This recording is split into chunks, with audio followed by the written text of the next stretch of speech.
Have you ever had your mind just so weighed down, just bogged out, because the way that the world comes against you is it consumes your every thought.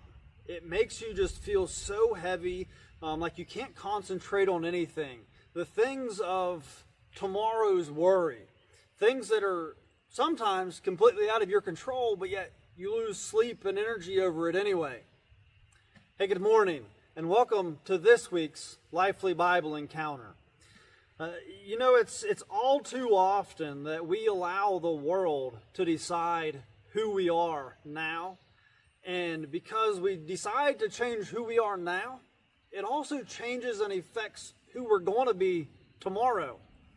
It could be something as simple as you receive bad news from the doctor, or you and someone else, you fill in that blank of who someone is, that you get into an argument and you just can't quite resolve the issue in the immediate. And so it changes your behavior and who you are, maybe who you want to be for the rest of the day.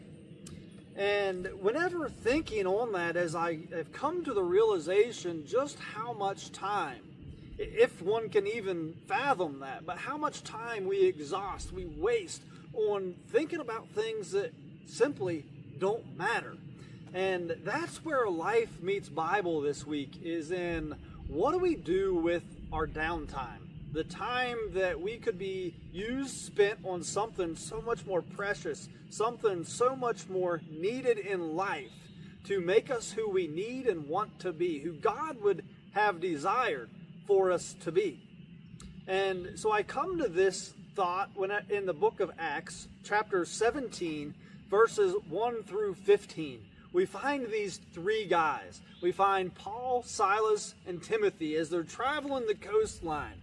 And then as they get into this one neighboring town, right around the 15th, 16th verse, Paul is found by a body of believers and drug away from the rest that are currently in Berea, and he is then put down into the town, the city of Athens. And there in that time, the passage, it opens up with these words.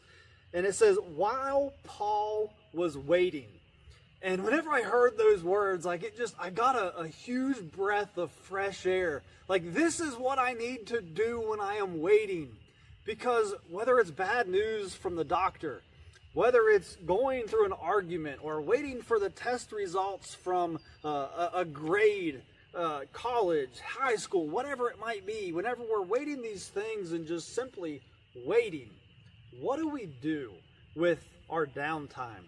And while Paul was waiting for the Athens, he was greatly distressed to see that the city was full of idols, and so he began to reason with the synagogue and others within the city day by day. Paul went out and he began to look for answers. He began to allow himself to become better for tomorrow. And even more than that is in his reasoning. I love the word that they chose to use there, that he began to reason. Not that he would argue with them, not that he would go to stir up strife and cause an argument. These people were as wrong as what it could be.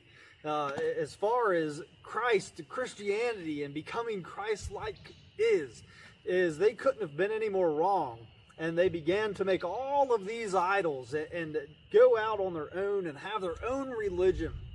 And so much so that down in a later verse is we find, it's the 23rd verse, he says, I even found an altar with an inscription. This is Paul talking to these people. He said, I even found an altar with an inscription that read, to an unknown God. And so in all of this, because Paul decided to do something while he was waiting, something productive with his time, rather than sit around and worry about where Silas and Timothy was, he's like, you know what, I'm going to go out and I'm going to explore. Just much like behind me, this road looks very dark. And for anyone else, most other people that would begin to go down this road, that's what it is. It's dark and it's unknown. But the road's there. Why don't we take it sometimes? Why don't we quit worrying about the things that are completely outside of our control? Why don't we give those things to God like Paul did. Paul wasn't too worried about what Silas and Timothy was doing. Instead, he says, look, I'm going to go out and I'm going to start my exploration. And because he found things that needed to be addressed, he went ahead and began to address those things. While we can go ahead down this dark road, okay, we might find things that are unpleasing, to say the least. But when we find them, then we could address them. Why worry about tomorrow whenever it's not even here yet? Kind of like last week's Lively Bible encounter, that we shouldn't worry about what's not even promised to us. Making it to the end of this road isn't even promised to us. But the road is here and it can be easily taken. And the things that are within it, why don't we go ahead and give those to God right here and right now? That we would begin to go ahead and explore what's already laid out in front of us. God sets the path. He is the path. He's the way. He is the life. And so I would encourage you this morning is to sit back and consider, what do you waste your time on? Where do you give your energy to? Is it on things that matter? Or is it something that where you could redo your schedule and focus more on Christ today?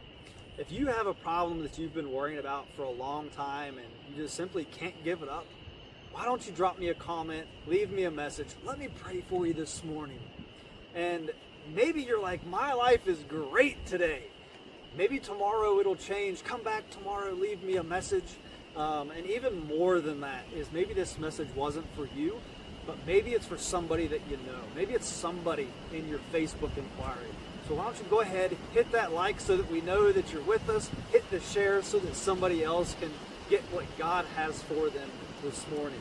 Acts chapter 17, we see that Paul didn't just wait. Paul did something while he was waiting. Why don't we do something while we're waiting and pray this morning? Why don't you let me pray for you? Send me your name, hit the like, I'll immediately begin to pray for you. Leave a comment if you want something specific and I'll pray for that one thing. And until next week, I thank you for joining me in this week's Lively Bible Encounter.